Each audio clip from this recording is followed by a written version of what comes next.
नजर सब पर। नमस्कार, मैं अनंत त्रिपाठी, स्वागत है आपका 10 न्यूज में। आइए सीधे रुख करते हैं अब तक की 10 बड़ी खबरों का। लोकसभा में कल दोपहर 12 बजे पेश होगा वक्फ संशोधन विधेयक। सरकार बोली 8 घंटे होगी चर्चा। प्रयागराज बुलडोजर एक्शन पर सुप्रीम कोर्ट का योगी सरकार को तगड़ा झटका। याचिकाकर्ताओं को 10-10 लाख रुपए मुआवजा देने का दिया आदेश। वहीं काशी की दाल मंडी में बुलडोजर चलना तय। सड़क चौड़ीकरण को मिली मंजूरी। धनराशि की पहली किश्त भी जारी। काशी और मथुरा के लिए आंदोलन में शामिल हो सकते हैं स्वयंसेवक। आरएसएस का नया स्टैंड। ओपन एआई के सीईओ ने शेयर की पीएम मोदी की घिबली स्टाइल तस्वीरें। प्रधानमंत्री का दिखा एनिमे लुक। गोरखनाथ मंदिर की बढ़ेगी सुरक्षा। बनेगी पीएसी बैरक। लगेंगे थर्मल कैमरे। बजट हुआ जारी। इनकम टैक्स से लेकर यूपीआई और क्रेडिट कार्ड तक आज से बदलेगा बहुत कुछ। नई कर व्यवस्था लागू होने के साथ ही अब 12 लाख रुपए तक की सालाना आय पर कोई टैक्स नहीं। वेतन भोगियों के लिए यह सीमा 75,000 के स्टैंडर्ड डिडक्शन के साथ 12.75 लाख रुपए हो जाएगी। अब टीडीएस और आरडी से ब्याज से होने वाली कमाई पर ज्यादा बचत। सालाना 6 लाख रुपए तक मकान किराए से कमाई पर कोई टीडीएस नहीं। एटीएम से पैसे निकालना हुआ महंगा। हर अतिरिक्त निकासी पर 23 रुपए शुल्क। न्यूनतम बैलेंस के सख्त नियम होंगे। अगर मोबाइल नंबर बंद तो नहीं मिलेगी यूपीआई की सेवाएं। सूरत पुलिस को मिली सेल्फ बैलेंस ई बाइक। अब इससे करेगी चोरों का पीछा। वक्फ बिल को अजमेर दरगाह प्रमुख की हरी झंडी। कहा मुसलमानों को डरने की जरूरत नहीं। मस्जिद दरगाह नहीं छीनी जाएंगी। उन्होंने कहा लोगों को जज्बाती तकरीरें करके बताया जा रहा है कि आपकी मस्जिद आपकी दरगाह छिन जाएगी। इमाम बाड़े छिन जाएंगे। यह बातें सरासर गलत हैं। लोकतंत्र में पक्ष विपक्ष सहमति असहमति यह लोकतंत्र का हिस्सा है। कोई संवैधानिक तरीके से प्रदर्शन करता है तो यह उनका हक है, उसे कोई रोक नहीं सकता। सैयद नसरुद्दीन चिश्ती ने कहा कि मेरा मानना है कि मौजूदा वक्फ बिल है उसमें अमेंडमेंट की सख्त जरूरत है और मुसलमानों को किसी भी तरीके से इससे डरने की जरूरत नहीं है। वहीं वक्फ के खिलाफ खुलकर मैदान में उतरे सपा सुप्रीमो अखिलेश। इमरान मसूद ने अजमेर शरीफ प्रमुख के उत्तराधिकारी को कहा भाजपा का दलाल।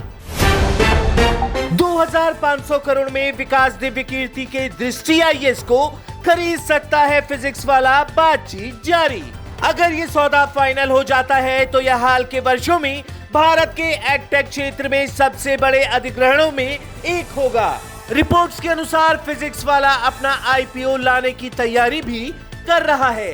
वहीं दृष्टि आईएएस के सीईओ विवेक तिवारी ने कहा यह सिर्फ अफवाह है और ऐसी किसी भी बातचीत का खंडन किया।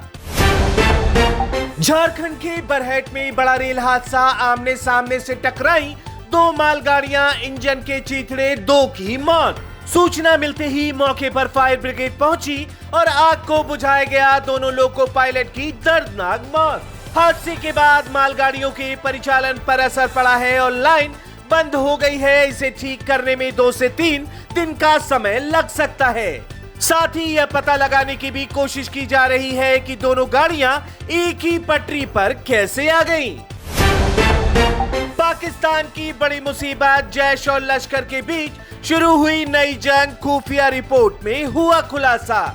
इजराइल ने बैरूत पर फिर बरसाए बम। पूरी रात हिजबुल्लाह के ठिकाने को बनाया निशाना। कोई छूट नहीं मिलेगी, एक्शन होगा। पूर्व राजा को नेपाली पीएम की चेतावनी। हिंदू राष्ट्र की मांग हुई और तेज।